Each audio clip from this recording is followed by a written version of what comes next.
In the world of wealth and power, there is a divide that's as old as money itself. On one side, you have the self-made billionaires, the innovators, the disruptors like Elon Musk. On the other, the old money families, those who have inherited wealth passed down through generations, preserving not just their fortune but a legacy and a way of life. But what sets these two worlds apart? Why does Elon Musk, with all his innovation and success, still stand in a different league compared to famous names in old money like the Rockefellers, the Rothschilds, or the Vanderbilts? Could it be that there's more to wealth than just money? Let's dive into this intriguing world and ask ourselves, what does it truly mean to be rich? But before we begin, please make sure to give this video a thumbs up and subscribe to the channel. While this helps us grow, it also ensures that you do not miss any of our future content.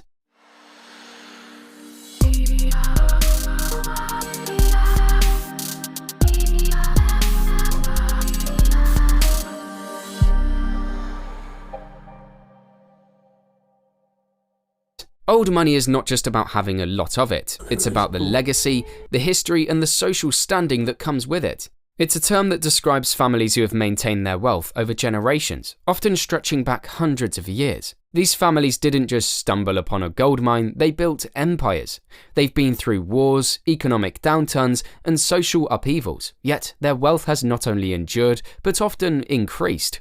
Take the Vanderbilts, for instance, originating from the Dutch settlement of New Amsterdam, now New York.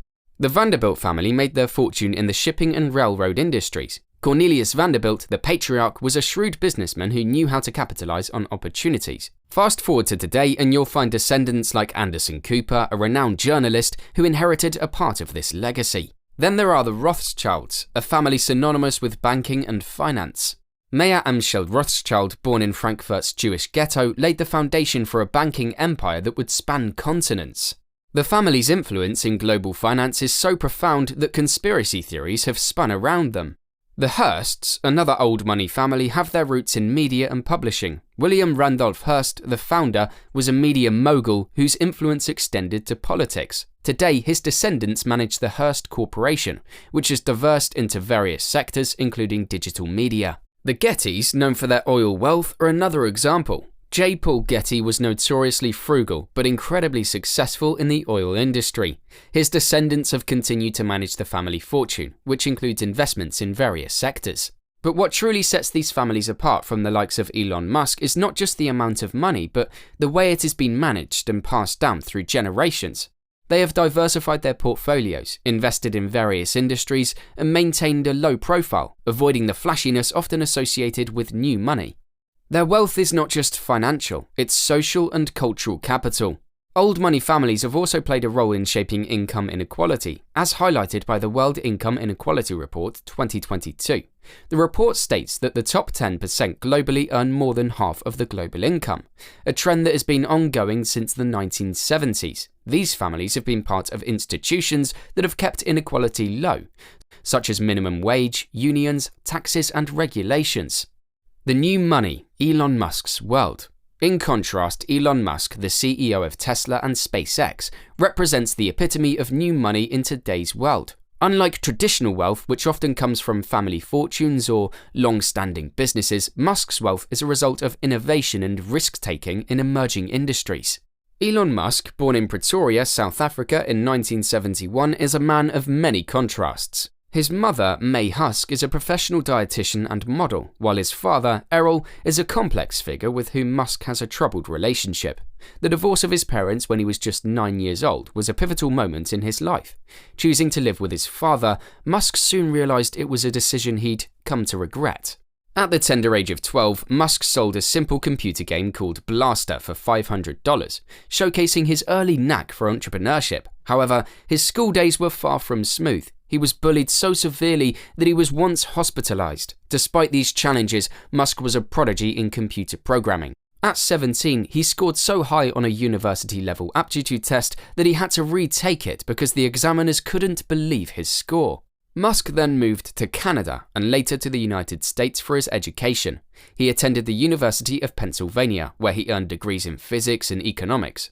Interestingly, he and a classmate turned a 10-bedroom frat house into a nightclub, one of his first entrepreneurial experiments. Musk then briefly attended Stanford University for a PhD program, but left after just 2 days to try his luck in the dot-com boom. His first significant venture was Zip2, a city travel guide which was eventually sold for $341 million, earning Musk $22 million. He then founded X.com, an online banking company, which later became PayPal after a merger. Although he was ousted as CEO, he still made a fortune when eBay bought PayPal. With the money from these ventures, he founded SpaceX with the ambitious goal of reducing the cost of space travel.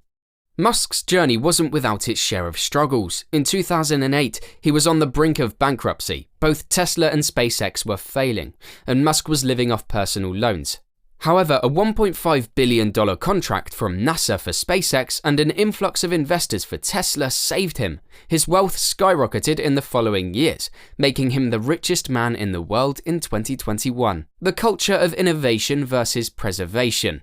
Despite his immense success, Musk's approach to wealth and legacy is fundamentally different from that of old money families. While he has been a disruptive force in multiple industries, his focus has always been on innovation and pushing boundaries, rather than preserving and passing down wealth in the way old money families do. It's a culture that thrives on risk, speed, and the thrill of the unknown. Musk himself has often said that failure is an option here. If you're not failing, you're not innovating enough. This mindset has led to groundbreaking advancements in multiple fields, from reusable rockets to self-driving cars. It's a culture that values the new, the disruptive, and the groundbreaking. On the other side of the spectrum, we have the old money families, whose culture is deeply rooted in preservation, tradition, and a certain kind of conservatism. These families have built their wealth over generations, often through industries that have been around for centuries. Their focus is not so much on creating new wealth as it is on preserving and growing the old. If we change the perspective, we might see even more clearly how cultures clash violently. For instance, Musk's ventures like SpaceX aim to make life multi-planetary, a concept that could potentially disrupt the very idea of earthbound estates and properties, a traditional asset for old money families. While Musk is busy planning Martian colonies, old money is concerned with earthly matters. Old money families have a long-standing tradition of investing in cultural and educational institutions, something that adds to their social capital. They are the patrons of the arts, the trustees of educational establishments, and the sponsors of charitable foundations. This is a far cry from Musk's approach, which is more about creating new platforms and ecosystems that can change the way we live and work. While Musk's innovations are groundbreaking, they lack the cultural and social depth that comes with centuries of investment in societal structures. Interestingly, some old money families are beginning to chase new ideas and drive an entrepreneurial culture, as noted in an article by the Australian Financial Review. However, even in their pursuit of the new, there is a level of caution and due diligence that is often missing in Musk's high-risk ventures. Old money's approach to innovation is more balanced, considering the long-term implications and the impact on their existing assets and reputation. They are not quick to jump on every disruptive technology or idea. Instead, they weigh the pros and cons and often act as mature, stabilizing forces in the market. The difference in values and lifestyle. However, this is not where the differences end. When you really ponder why Musk can never reach the prestige of old money, there is a lot of other insight to consider too. For say, Musk's approach to health and wellness. While old money families often have a legacy of disciplined living, Musk's approach is far more pragmatic and less structured.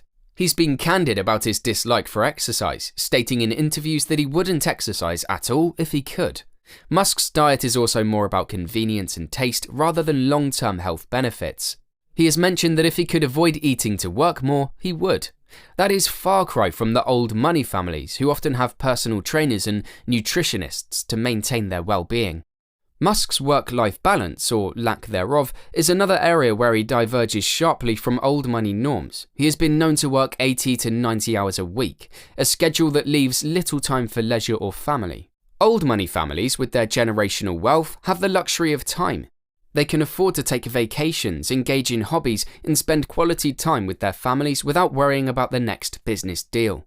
Musk, on the other hand, is consumed by his ventures, often at the expense of personal time. Moreover, Musk's relationship with money itself is fundamentally different. He has often risked his entire fortune to fund his ventures, something that would be unthinkable for most old money families who are more conservative in their investment strategies. Musk is driven by a vision of the future and a desire to solve humanity's biggest challenges. Old money families, however, are often more focused on preserving their wealth for future generations, rather than risking it on visionary projects. Musk's living arrangements also offer a glimpse into his differing values. He has been living in a compact, prefabricated house near his SpaceX facilities in Texas. This is the exact opposite of the sprawling estates and historic mansions that old money families often inhabit. His choice of residence is utilitarian, driven by his need to be close to his work, rather than a status symbol to showcase his wealth. Even in the realm of parenting, Musk's approach is unconventional. While old money families often send their children to prestigious schools and engage them in activities that will prepare them for a life of privilege, Musk has a more hands-on approach. He has sent his children to learn martial arts from a young age and is more concerned about their practical skills than social standing. So, can a self-made billionaire like Musk ever truly match the old money families? Perhaps the question itself is misguided. Musk's journey is his own, unique and incomparable.